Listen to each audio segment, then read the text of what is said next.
Hello friends, मैं पीके singer एक बार पुनः आपका हार्दिक स्वागत करता हूं। देखिए, हमारा विद्यार्थियों जो टॉपिक चल रहा है वो राजस्थान के पूर्वी मैदान को लेकर है। मैंने आपको बताया था पूर्वी मैदान जो है उसमें 3 बेसिन हैं। एक चंबल बेसिन है, एक बनास बेसिन है और एक माही बेसिन है ना। हमने जो है पिछले वीडियो में चंबल बेसिन के बारे में विस्तृत चर्चा कर ली थी और मैंने आपको बताया था कि जो चंबल बेसिन है वो 2-3 चीज़ों के लिए बहुत प्रसिद्ध है। एक तो डांग क्षेत्र है यहाँ पर, और जो यहाँ पर जो है चंबल नदी द्वारा अवनालिका अपर्दन किया गया है। तो कौन सी नदी अवनालिका अपर्दन के लिए फेमस है? चंबल नदी। और यहाँ जो है ये बीहड़ युक्त क्षेत्र है, और ये जो डांग और बीहड़ युक्त क्षेत्र को उत्खात स्थलाकृति के नाम से जाना जाता है। ये सबसे प्रमुख विशेषताएं हैं चंबल बेसिन। अब जानिए, आज जानते हैं अपन राजस्थान में बनास बेसिन और माही बेसिन की क्या विशेषता है। देखिए, सबसे पहले हम बनास बेसिन की बात करेंगे।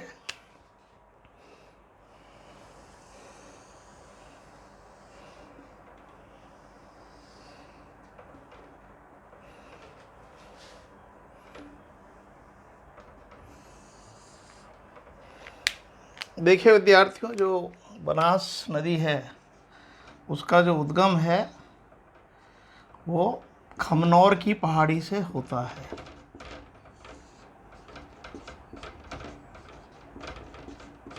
खमनौर की पहाड़ी से इसका उद्गम होता है, और ये जो आपको दिखाई दे रही है चंबल नदी। बनास जो है ये पूर्वी दिशा में बहती है। मैंने आपको बताया था कि पूर्वी मैदान का जो ढाल है वो पूर्व की तरफ है, और यहाँ जाकर ये दक्षिण पूर्व हो जाती है। तो इस तरह से ये यहाँ पर एक जगह है को हम बोलते हैं रामेश्वरम या रामेश्वर। तो यहाँ पर जाकर ये चंबल नदी में मिल जाती है। तो ये जो है खमनौर की पहाड़ी से निकलती है और रामेश्वर में जाकर चंबल नदी में मिल जाती है। ये नदी देखिए 6 जिलों में से बहती है। ये राजसमंद ज़िले से इसका उद्गम होता है। फिर ये चित्तौड़गढ़ ज़िले में बहती है। फिर ये भीलवाड़ा ज़िले में बहती है। फिर ये अजमेर के दक्षिण से निकलती, थोड़े से भाग से जाती है अजमेर के, और फिर ये टोंक ज़िला आता है, और फिर इधर ये लास्ट में सवाई माधोपुर में जाकर रामेश्वरम में चंबल में मिल जाती है। तो इस तरह से जो चंबल नदी है, ये बनास नदी है, इसका उद्गम खमनौर की पहाड़ियों से होता है। ये खमनौर की पहाड़ी का है राजसमंद ज़िले में, और यहाँ से चित्तौड़गढ़ भीलवाड़ा ज़िले में होते हुए अजमेर दक्षिणी भाग में होते हुए टोंक सवाई माधोपुर में जाकर ये चंबल नदी में रामेश्वरम के पास मिल जाती है। तो ये जो पूरा इसका क्षेत्र है ये बनास बेसिन के नाम से जाना जाता है। तो बनास बेसिन देखिए, बनास जो है बनास राजस्थान की सबसे लंबी नदी है। देखिए विद्यार्थियों, राजस्थान की सबसे लंबी नदी है ये। इसकी जो लंबाई है 512 किलोमीटर, और ये देख रहे हैं आप पूरी राजस्थान में बहती है ना। चंबल नदी जो है राजस्थान में बहने वाली सबसे लंबी नदी है ना। परंतु बनास जो है पूर्णतः राजस्थान में बहती है, और ये राजस्थान की सबसे लंबी नदी। इसलिए जो तीनों बेसिन हैं ये आपके चंबल बेसिन, बनास बेसिन, माही। तो माही का देखो इतना सा हिस्सा है और चंबल का इतना हिस्सा, पर ये सबसे ज़्यादा हिस्सा बनास का है। इसलिए सबसे बड़ा बेसिन तीनों में से आपसे पूछे सबसे बड़ा बेसिन किसका है? बनास का। बनास का बेसिन तीनों बेसिन में सबसे बड़ा माना जाता है, और ये सबसे लंबी नदी है, इसलिए सर्वाधिक जल ग्रहण इसी बेसिन में होता है। क्योंकि ये जो है सबसे लंबी नदी है, इसलिए सर्वाधिक जल ग्रहण करने वाली नदी है। राजस्थान में सर्वाधिक जल ग्रहण कौन सी नदी करती है? बनास नदी। क्योंकि आप देख रहे हैं बहुत बड़े क्षेत्र से ये निकलती है। 512 किलोमीटर इसकी लंबाई है। इसका उद्गम जो है ये खमनोर की पहाड़ियों से होता है। खमनोर की पहाड़ी कहाँ है? राजसमंद में। देखिए विद्यार्थियों, ये पूरा मैदान जो है कांप मिट्टी से बना हुआ है। और कांप मिट्टी मैंने आपको बताया था बहुत उपजाऊ मिट्टी है। पूरा ही वैसे तो पूरे मैदान कांप मिट्टी से बना हुआ है। इस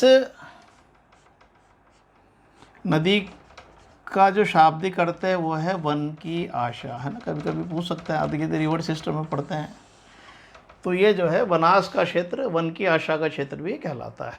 होप ऑफ द फॉरेस्ट, ये इसका शाब्दिक अर्थ होता है ना। और ये जो है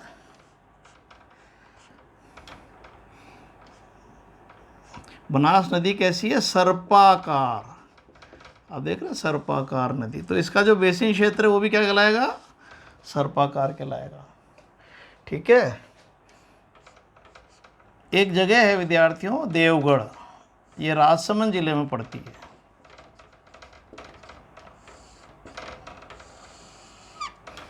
तो देवगढ़ के निकट जो है इस मैदान को पिडमोंट का मैदान कहते हैं। ये पूछ सकते हैं पिडमोंट के मैदान का संबंध किससे है? बनास बेसिन से। तो देखिए राजसमंद जिले में यहाँ पर जो है ये आपको एक जगह मिल जाएगी, इसका नाम है देवगढ़। तो देवगढ़ के निकट जो है, और यहाँ से लेकर और इधर तक का सारा क्षेत्र जो ये है पिडमोंट के मैदान के नाम से जाना जाता है।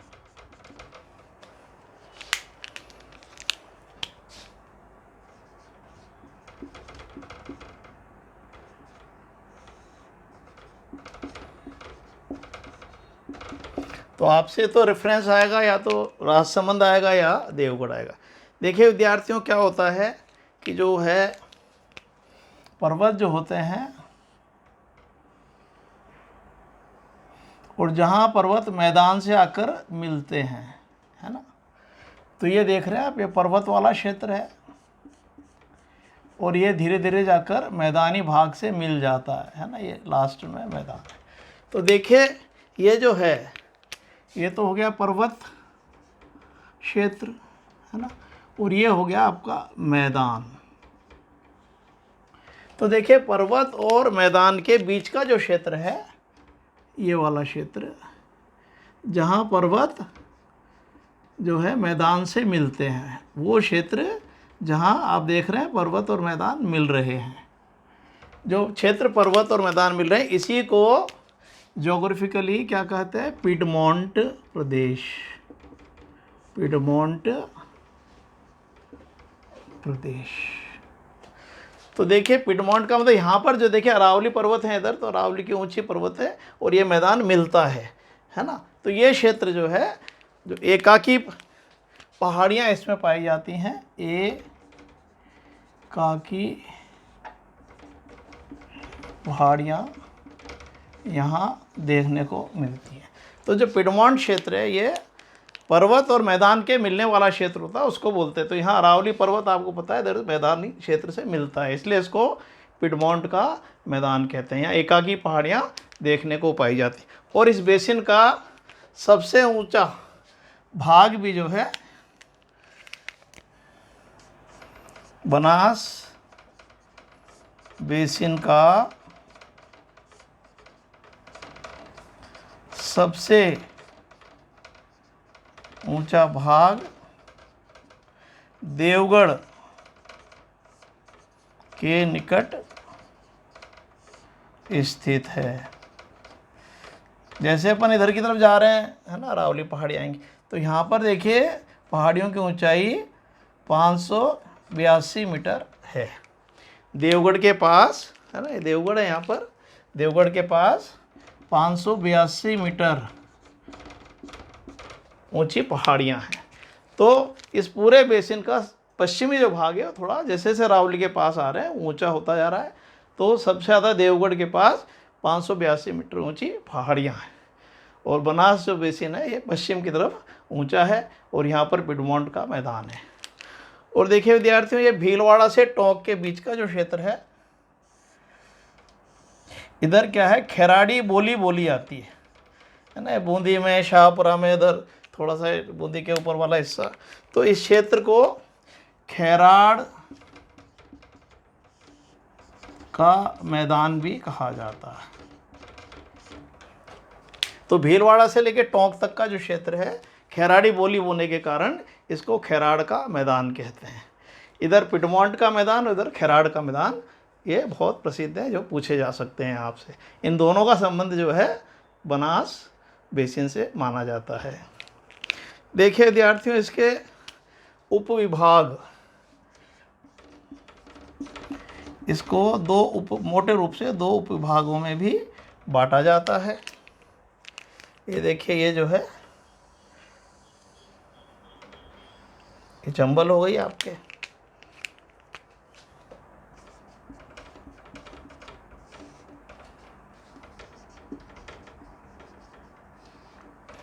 तो देखिए बीच में से यदि इसको, ये उत्तरी भाग हो गया, इसको क्या बोलेंगे, उत्तरी भाग, और ये हिस्सा इसका कहलाता है दक्षिणी भाग। तो बनास बेसिन के, है ना, बनास बेसिन, ये बनास जा रही है आपके, और ये इधर चंबल जा रही है। तो इसको उत्तरी और दक्षिणी भाग में बांटा जाता है। जो उत्तरी भाग है उसको, ये यहाँ पर टोंक में मालपुरा है और इधर करौली का क्षेत्र है, तो इसलिए इसका नाम है मालपुरा करौली का मैदान।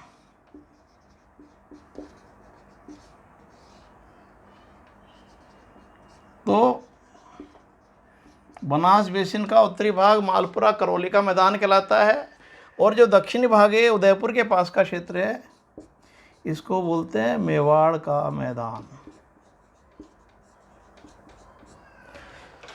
तो बनास बेसिन का दक्षिणी भाग मेवाड़ का मैदान कहलाता है, उदयपुर चित्तौड़ के आसपास का क्षेत्र, उधर जो है टोंक और उधर करौली की तरफ मालपुरा करौली का मैदान कहलाता है। देखिए इधर कुछ विशेषताएं भी हैं इसकी।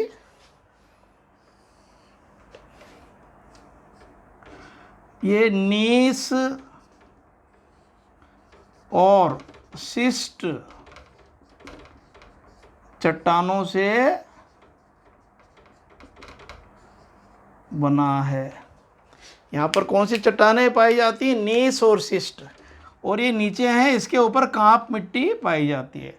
तो नीस और शिष्ट चट्टानें इस क्षेत्र में पाई जाती हैं, उसके ऊपर कांप मिट्टी बिछ गई है। यहाँ पर देखिए बलुई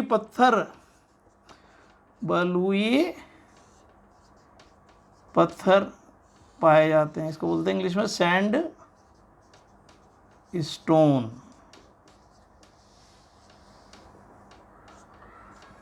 है ना, कातले वगैरह आपने देखा हो, बलुई पत्थर जो है, करौली का गुलाबी, है ना, सैंडस्टोन फेमस है, धौलपुर का रेड सैंडस्टोन फेमस है ना, इसलिए धौलपुर को रेड डायमंड भी कहते हैं। तो ये क्षेत्र जो है बलुई पत्थर के लिए फेमस है, इसमें कातले वगैरह भी निकलते हैं, और ये पत्थर जो है बड़े बड़े जो भारत की बिल्डिंग हैं उसमें इसका प्रयोग किया गया है। तो ये जो उत्तर का जो बनास का क्षेत्र है, जिसको मालपुरा करौली का क्षेत्र कहते हैं, ये जो है बलुई पत्थर के लिए फेमस है।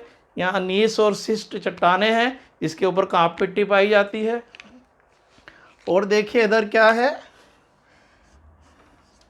बीहड़ युक्त क्षेत्र है ये, क्योंकि जैसे जैसे चंबल के पास आएंगे, आपको पता है कि चंबल जो है बीहड़ के लिए फेमस है, इसलिए यहाँ पर भी जो है, जहाँ पर ये मिलन स्थल है, इसका बीहड़ का विस्तार इधर भी पाया जाता है। तो जो मालपुरा करौली का मैदान है, उत्तरी भाग है, नीस और शिष्ट चट्टानें हैं, बलुई पत्थर है, और बीहड़ युक्त क्षेत्र ये माना जाता है। और यहाँ पर देखिए इसका जो ढाल है वो कैसा है, दक्षिण पूर्व की ओर ढाल जो है मैदान का दक्षिण पूर्व और पूर्व की ओर है। इसका जो ढाल है दक्षिण पूर्व और पूर्व की ओर है ना। आप देख रहे हैं ना, इधर की तरफ जा रहा है, दक्षिण और दक्षिण पूर्व। तो ये देखिए आप, ये बहुत इंपॉर्टेंट कैरेक्टरिस्टिक्स हैं। उत्तरी भाग में मालपुरा करौली का मैदान, नेसीस चट्टानें, बलुई पत्थर के लिए फेमस, भीड़ युक्त भाग है ये, और इसका ढाल दक्षिण पूर्व और पूर्व की ओर है। और देखिए विद्यार्थियों, है ना, ये मैंने बताया दिया, पिडमॉन्ट का मैदान खिराड़ का मैदान कहलाता है। ये राजस्थान की सबसे लंबी नदी है, सबसे ज़्यादा जलग्रहण क्षेत्र है इसका, इसे वन की आशा कहते हैं। सर्पाकार नदी है, तो ये बेसिन भी सर्पाकार कहलाएगा। इसकी देखिए सहायक नदियों की बात करें तो बहुत सारी सहायक नदियां हैं इसमें। इसको आप इसका स्क्रीनशॉट खींच लीजिए, फिर मैं इसको बिठाकर एक मैप और बनाऊंगा।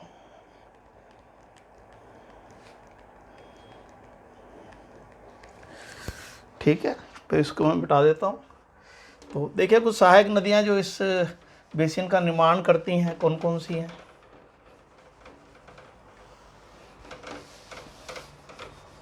देखिए विद्यार्थियों, बनास बेसिन ये है ना, बहुत फेमस है। इसमें बहुत सारी नदियाँ हैं, है ना। इसके जो उत्तर दक्षिण भाग मैंने बताया बहुत इम्पोर्टेंट है। देखिए इसकी सहायक नदियों की बात करें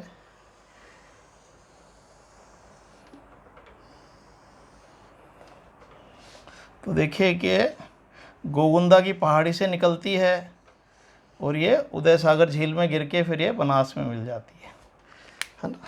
ये तो हो गई आपकी बनास मेन, तो है ना, ये हो गई बनास नदी। देखिए वैसे रिवर सिस्टम में इसकी डिटेल पढ़ेंगे, केवल थोड़ा सा आपको ये पता रहे कौन कौन सी हैं।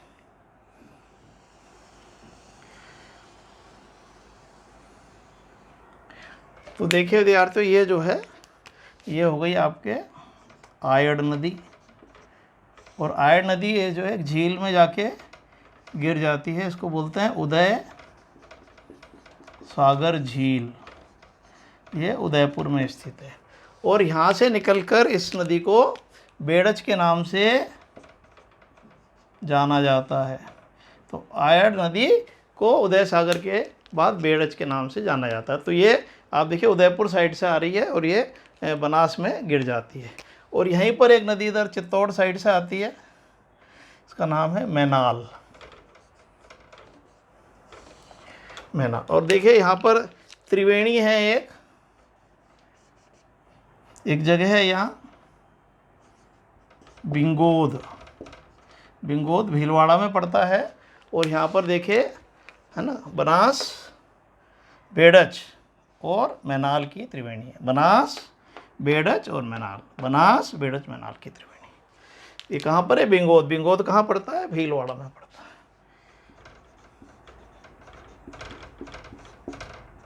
देखिए 3 त्रिवेणी इस क्षेत्र में आएंगी। अब देखिए एक नदी जो है इधर, ये यहाँ बिजराला की पहाड़ियों से निकलती है, और ये जो है यहाँ देवली के पास जाके, ये यहाँ राजसमंद जिले में बिजराला की पहाड़ी है, इसका नाम है खारी नदी है ना। तो ये देखिए यहाँ पर जाके बनास में मिल जाती है। एक जगह है यहाँ पर जहाँ पर भी एक त्रिवेणी मिलती है देखने को, राजमहल एक जगह है, ये देवली के पास पड़ता है। तो देवली के पास पड़ता है। तो यहाँ एक नदी और आती है, देखिए उसको कहते हैं डाई नदी। ये जो है एक नदी और आ रही है, इसका नाम है डाई।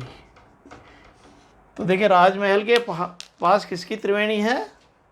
बनास, खारी और डाई। बनास, खारी और डाई, है ना। बिंगोद में किसकी है? बनास, बेड़च, मैनाल। राजमहल में किसकी है? बनास, खारी, डाई की, है ना। और आगे चलिए देखिए, फिर एक नदी बांडी नदी आएगी। बहुत सारी सहायक नदियाँ हैं इसकी, है ना। फिर इधर चलिए और आगे एक छोटी सी नदी आ रही है ढील। फिर ये उदयपुर साइड से सॉरी जयपुर साइड से आ रही है एक नदी, इसका नाम है मोरेल नदी। ये चैनपुरा की पहाड़ियों से आती है। और इसकी एक सहायक जयपुर साइड से आती है, इसको बोलते हैं ढूंढ नदी, है ना। और एक देखिए इधर ये करौली के सपोटरा तहसील से आ रही है काली सिल नदी, ये करौली साइड से आती है। तो देखिए बहुत सारी सहायक नदियां हैं इसमें, फिर इसमें भी और छोटी छोटी सहायक नदियां हैं। तो ये देखिए जो बनास बेसिन है, बहुत सारी नदियों का क्षेत्र है, और मैंने इसकी सारी विशेषताएं आपको बता दी। तो ये जो सहायक नदियां हैं, देखिए बिजराला की पहाड़ियों से आई खारी नदी, और ये राजमहल में देवली के पास डाई से मिलकर त्रिवेणी बनाती है। बिंगोद में बनास से बेड़च और मैनाल आके त्रिवेणी बना रही है। फिर डाई, बांडी, ढील, ढूंढ, मोरेल, है ना, और ये काली सिल। और फिर ये देखिए चंबल के यहाँ तीसरी त्रिवेणी यहाँ पर स्थित है रामेश्वरम में, ये सवाई माधोपुर में है। तो देखिए चंबल यहाँ पर बनास से मिलती है, और एक और नदी यहाँ पर आके मिलती है, उसको छोटी नदी है सीप नदी कहते हैं, सीप नदी। तो ये जो है चंबल है ना, ये क्या हो गई चंबल। तो चंबल, बनास और सीप की त्रिवेणी हो गई रामेश्वर में। तो देखिए विद्यार्थियों 3 त्रिवेणियाँ हो गई इसमें, है ना। बिंगोद में हो गई बनास, बेड़च, मैनाल। राजमहल देवली के पास खारी, डाई और बनास। और यहाँ पर बनास, चंबल और सीप। तो देखिए ये डाई है विद्यार्थियों, देखो डाई नदी। तो देखिए चंबल बेसिन की मैंने सारी बातें बनास बेसिन की सभी विशेषताएं बता दी हैं। इसका स्क्रीनशॉट खींच लीजिए, और इसके बाद जो है अपन माही बेसिन करेंगे।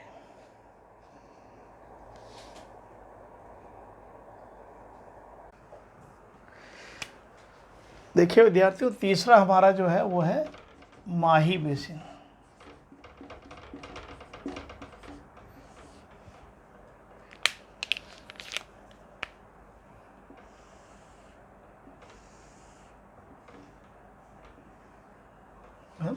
तो देखिए हमने जो है ये चंबल बेसिन पढ़ लिया पूरा, फिर ये बनास बेसिन हो गया, और अब ये नीचे वाला दक्षिण राजस्थान में है माही। इसका एक छोटा सा मैं स्केच मैप टाइप बना लेता हूँ समझ आने के लिए आपको।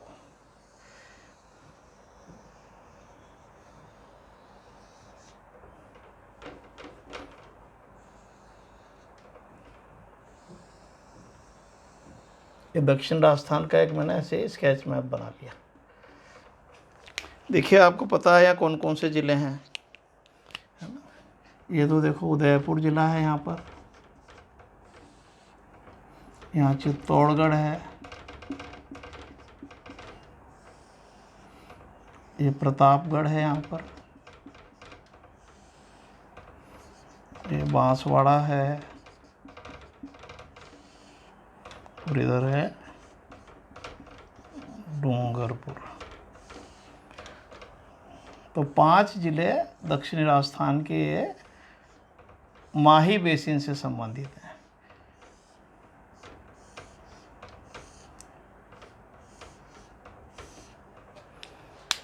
देखिए विद्यार्थियों जो माही नदी है वो यहाँ पर ये जो है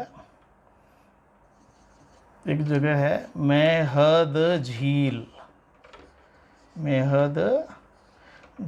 ये विंध्याचल पर्वत में स्थित है, एमपी में, है ना। तो देखिए चंबल का उद्गम भी यहीं से होता है, विंध्याचल पर्वत से, वो जनापाओ की पहाड़ी से निकलती है, ये मेहद झील से निकलती है। कौन सी झील है ये? और यहाँ से देखिए ये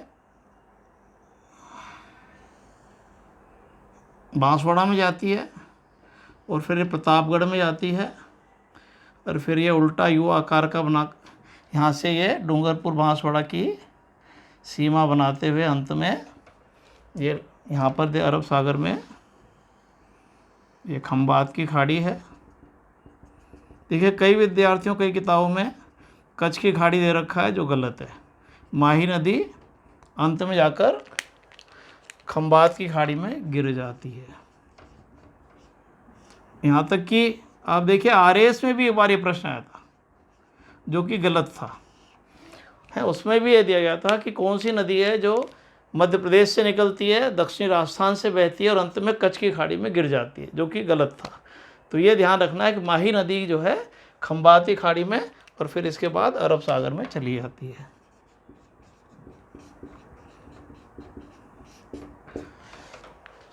ये जो है उसका उद्गम स्थल हो गया।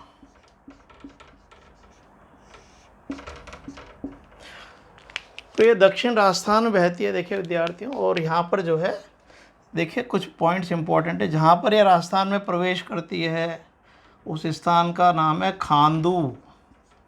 खांदू गांव है ये बांसवाड़ा ज़िले में स्थित है ना। थोड़ा सा हम जनरल जानकारी यहाँ पर कर लें तो जो ये नदी है आपके माही नदी, इसका उद्गम आप देख रहे हैं मेहत झील से हो रहा है, विंध्याचल पर्वत से हो रहा है, मध्य प्रदेश से हो रहा है और ये बांसवाड़ा प्रतापगढ़ 3 जिलों में बहती है ना।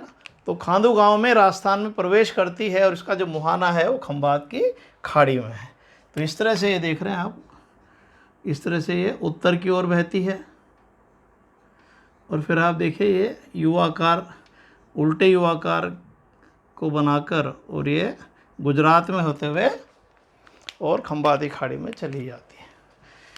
तो देखिए यहाँ पर इसकी कुछ नदियाँ भी इसमें, जैसे मैंने कहा, वैसे तो आप देखिए डूंगरपुर बांसवाड़ा प्रतापगढ़ में ही बहती है नदी, परंतु उदयपुर में से एक नदी और आती है और एक प्रतापगढ़ से भी आती है। प्रतापगढ़ में एक जगह है देखिए विद्यार्थियों, का नाम है छोटी सादड़ी। छोटी सादड़ी कहाँ पर है? प्रतापगढ़ में। तो एक नदी यहाँ से निकलती है और एक उदयपुर में एक जगह है बीछा मेड़ा। बीछा मेड़ा एक गांव है उदयपुर में। तो देखिए यहाँ से बीछा मेड़ा से एक नदी आती है जो डूंगरपुर साइड में जाकर इसमें मिल जाती है ना। तो ये इस नदी का नाम है सोम नदी।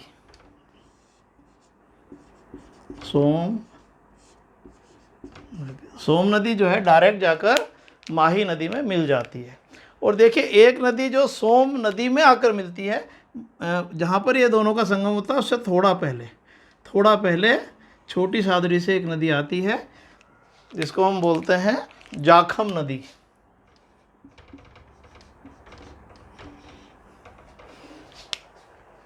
तो देखिए ये है ना, ये सोम हो गई।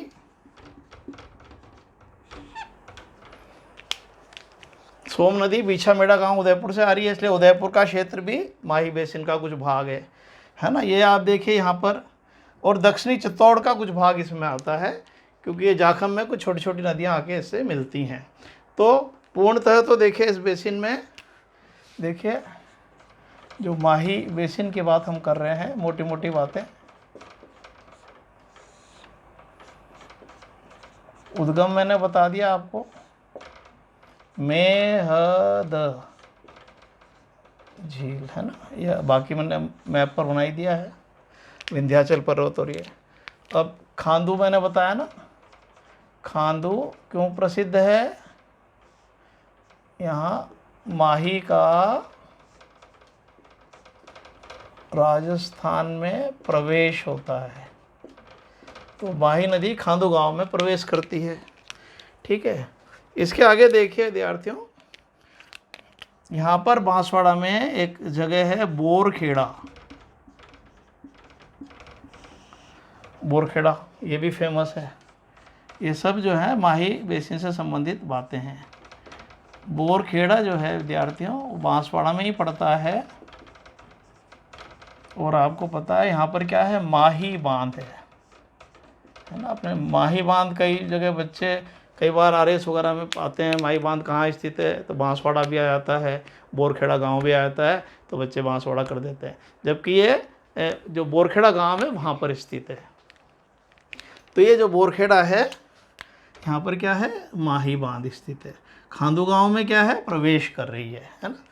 और देखिए माही कि थोड़ा ऊपर एक बांध और है, इसको बोलते हैं कागदी पिक अप बांध। ये भी बांसवाड़ा में पड़ता है। तो पहले खांदू गांव में प्रवेश करिए, फिर बोरखेड़ा गांव में माही बांध है ना।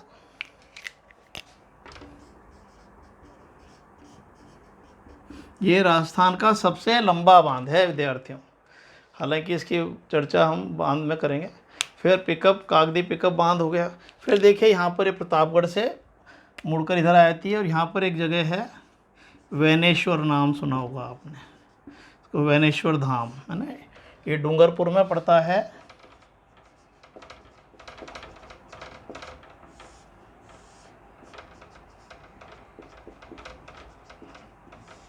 यहाँ आदिवासियों का राजस्थान में सबसे बड़ा मेला भरता है ना। तो वैनेश्वर धाम जो है यहाँ पर आप देख रहे हैं, ऐसे कहते हैं माही सोम जाखम का संगम यहाँ होता है, परंतु एक्चुअली में यह संगम थोड़ा सा दूर एक जगह होती है नवादपुरा, वहाँ पर यह संगम होता है, नवादपुरा नामक स्थान पर, है ना। और ये जो है वैनेश्वर धाम जो है आदिवासियों के सबसे बड़े मेले के लिए प्रसिद्ध है ना। और देखिए फिर डूंगरपुर में यहाँ पर नीचे एक जगह आएगी गलियाकोट, नाम सुना होगा आपने। तो आप देखिए ये बेसिन क्षेत्र सांस्कृतिक दृष्टि से भी बड़ा समृद्ध है। भील आदिवासी क्षेत्र देखिए सारा यहाँ पर, ये क्या है, भील बाहुल्य क्षेत्र है, भील बाहुल्य क्षेत्र। तो जो माही बेसिन है वो भील बाहुल्य क्षेत्र है, और इनका सबसे बड़ा मेला ये वैनेश्वर में भरता है, जो मैंने बताया। डूंगरपुर में जो ये गलियाकोट है विद्यार्थियों, ये दाऊदी बोहरा संप्रदाय का केंद्र माना जाता है गलियाकोट। तो ये दक्षिण राजस्थान में माही बेसिन आप देखो सांस्कृतिक दृष्टि से, सामाजिक दृष्टि से भी बहुत प्रसिद्ध है। और ये नदी के बारे में मैंने बता दिया, और ये जो है नदी माही नदी उल्टा यू आकार बनाकर बहती है ना, जैसे लगता है तो उल्टा यू हो, तो उल्टा यू आकार बनाकर ये नदी बहती है। देखिए इसकी जो लंबाई है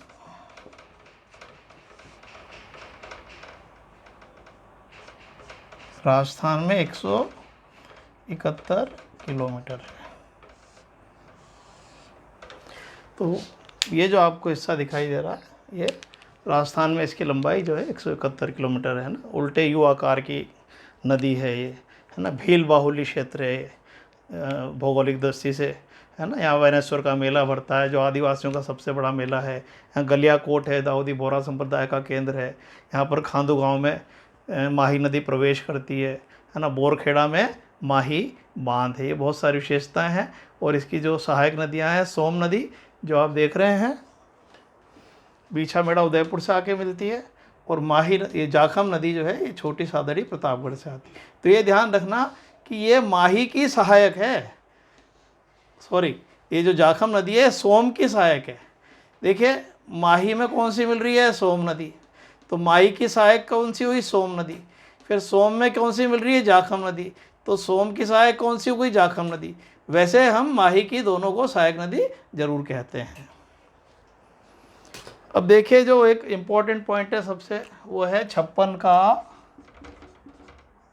मैदान, है ना। आपसे पूछ सकते हैं छप्पन का मैदान कहाँ स्थित है। तो देखिए विद्यार्थियों, ये अपन का ये दक्षिणी राजस्थान वाला मैप है। इसमें देखिए दो स्थान जो हैं आपके, ये प्रतापगढ़ और ये हो गया बांसवाड़ा। तो देखिए जो माही नदी है वो इनके बीच में ही बहती है ना। ये देखिए माही नदी जो है ये प्रतापगढ़ और बांसवाड़ा के जिलों के बीच में बहती है। तो इसके कारण जो ये मैदानी क्षेत्र हो गया सारा दोनों के बीच का,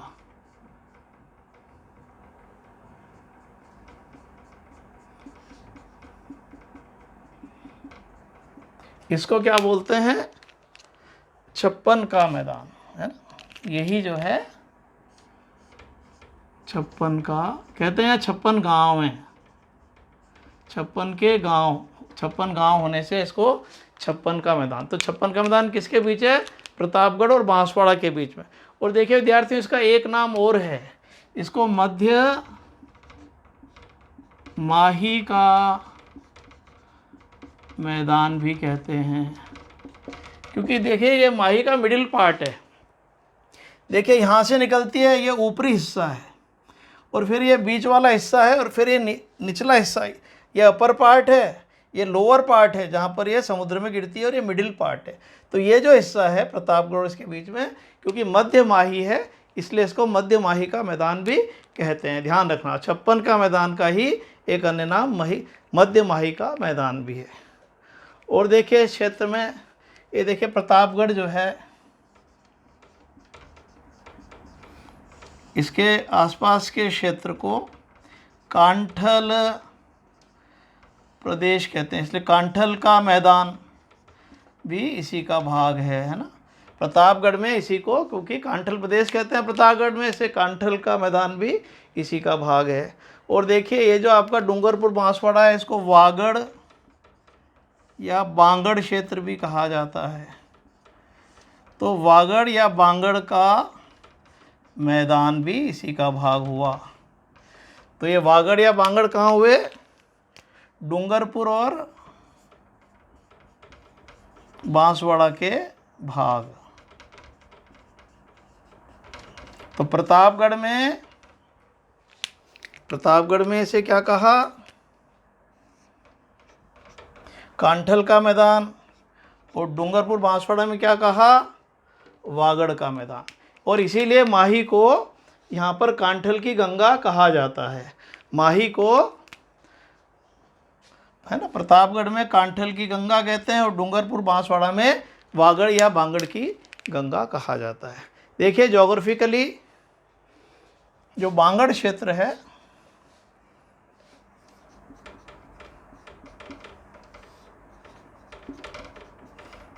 जो डूंगरपुर बांसवाड़ा जिसकी बात अपन ने करी, डूंगरपुर बांसवाड़ा का अत्यधिक विच्छेदित मतलब कटा फटा, अत्यधिक विच्छेदित मैदान और पहाड़ी क्षेत्र, जो डूंगरपुर बांसवाड़ा में अत्यधिक विच्छेदित मतलब कटा फटा क्षेत्र है, जो पहाड़ी क्षेत्र है, उसको मिला के बांगड़ कहा जाता है ना। इतिहास के लोग इसे वागड़ बोलते हैं, हम ज्योग्राफिकली इसे बांगड़ बोलते हैं। तो बांगड़ का मतलब यहाँ है अत्यधिक कटा फटा, विच्छेदित और गहराई तक विच्छेदित, और ये ऐसा मैदानी भाग है जो गहराई तक विच्छेदित है और पहाड़ियाँ भी हैं आसपास, तो इसलिए इसको बांगड़ क्षेत्र कहते हैं। तो ये वागड़ का मैदान, बांगड़ का मैदान, कांठल का मैदान, ये भी माही बेसिन का ही भाग है।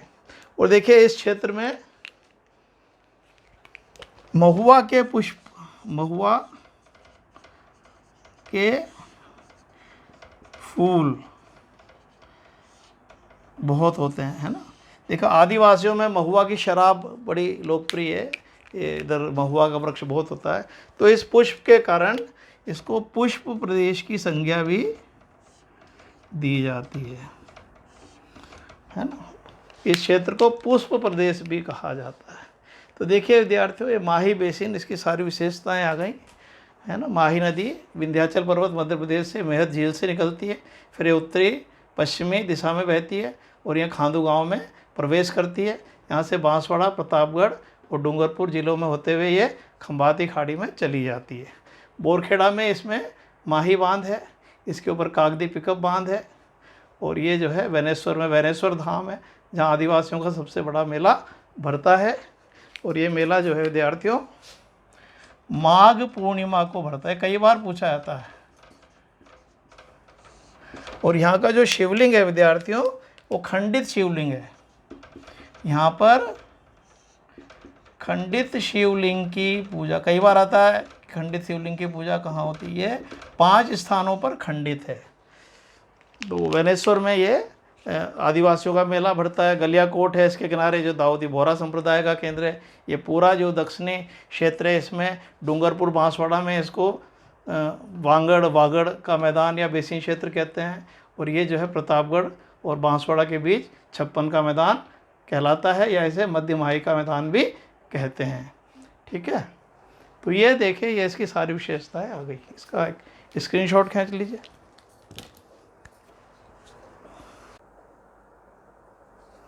देखिए विद्यार्थियों, ये जो है माही बेसिन जो है सागवान के वनों के लिए भी फेमस है। सागवान के सबसे ज़्यादा वन जो है यहाँ मिलते हैं। और यदि आपसे ज़िला पूछे तो बांसवाड़ा। तो ये सागवान के वनों के लिए फेमस है माही बेसिन, और जो सबसे ज़्यादा सागवान के वन है वो बांसवाड़ा ज़िले में मिलते हैं। देखिए विद्यार्थियों, एक होता है ढाल प्रवणता, स्लोप ग्रेडियंट। स्लोप ग्रेडियंट का मतलब है ढाल, है ना। ढाल कहीं मंद होता है, कहीं तीव्र होता है। तो देखिए जो बेसिन है अपने, उसमें किस बेसिन में ढाल सबसे ज़्यादा है और किस बेसिन में ढाल सबसे कम है, इसको हम बोलते हैं ढाल प्रवणता। तो देखिए जो माही बेसिन है इसमें जो ढाल प्रवणता है सभी बेसिनों में सबसे ज़्यादा है। तो ये भी आपको ध्यान रखना है, सर्वाधिक ढाल प्रवणता है। तो सर्वाधिक ढाल प्रवणता कहाँ मिलेगी, माही बेसिन में। ठीक है, देखिए यहाँ ढाल कितना है विद्यार्थियों, यदि हम बात करें तो देखिए यहाँ पर जो ढाल है 8 से 12 मीटर प्रति किलोमीटर, है ना। यहाँ पर जो ढाल है, यदि हम 1 किलोमीटर चलेंगे एक स्थान से दूसरे स्थान पर, तो 8 से 12 मीटर जो है ढाल कितना हो जाएगा, 8 से 12 मीटर तक जो है ढाल प्रवणता पाई जाएगी। तो राजस्थान में सर्वाधिक ढाल प्रवणता यहाँ पर हो गई। और दूसरा देखिए न्यूनतम,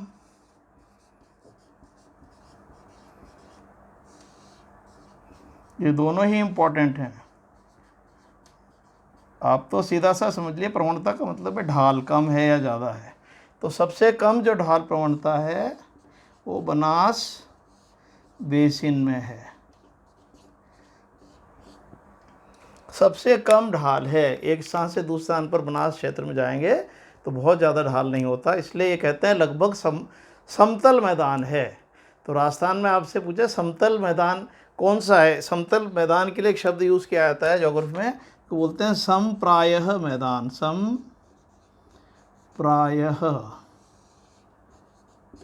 मैदान मतलब ये लगभग समान, सम का मतलब है समान, इसमें जो ढाल है लगभग समान है।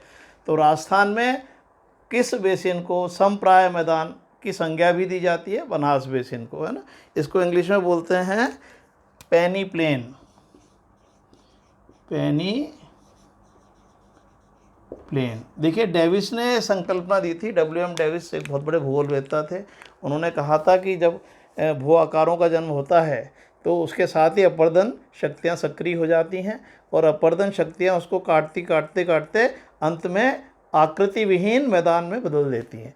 और जो आकृति विहीन मैदान होता है उसी को समप्रायः मैदान कहा जाता है।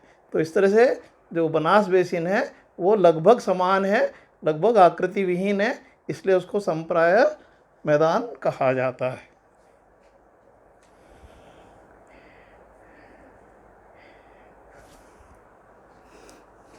तो ये बहुत इम्पोर्टेंट पॉइंट्स हैं जिसको आपको ध्यान रखना है, अच्छे से याद कर लें। सर्वाधिक ढाल प्रवणता माही बेसिन में, न्यूनतम ढाल प्रवणता बनास बेसिन में, इसलिए बनास बेसिन को समप्राय मैदान कहा जाता है। देखिए विद्यार्थियों, ये हमारा जो है आज पूरी मैदान पूरा हो गया। और अब जो नेक्स्ट वीडियो है उसमें हम हाड़ौती के पठार को लेकर चर्चा करेंगे। देखिए मैंने बहुत अनुभव से आपको बहुत सारी डिटेल में जानकारियाँ दी हैं, इनको बहुत अच्छे से याद करिए। ठीक है, मिलते हैं नेक्स्ट वीडियो में। Thank you, bye.